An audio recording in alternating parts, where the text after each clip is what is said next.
Thank you and welcome to the show this morning. The topic this morning is the great debate, President Barack Obama. And of course we have with us to talk about the great debate, Dr. AAl-Hadid. Dr. AAl-Hadid, I think we've had many opportunities to talk about what we call the great debate.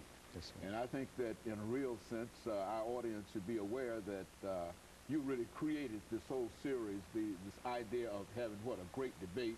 I think you've presented many great debates in terms of what you've been doing. And this is another of those great debate series that you'd like to present to us today.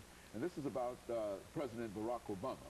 And what we want to do today is to give you an opportunity to first sort of tell our audience some few statements about your situation of being here now, and then to get into dealing with the great debate, President Barack Obama, from the point of race, religion, and politics. And so let's see if we'll start off by having you to give us some statements in reference to your situation.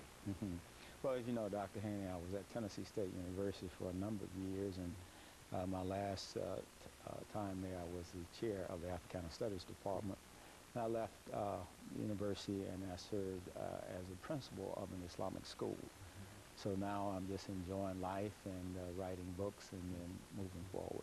Very good. And I understand that you're really moving forward now and enjoying life and etc. But let's talk about the first part of this great debate on President Barack Obama, and that is this issue of race.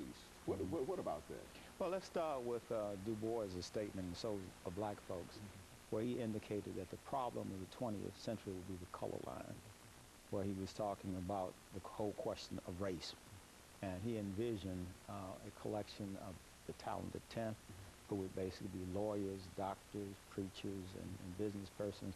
And these would be the race men who would lift up the race from the standpoint of leadership.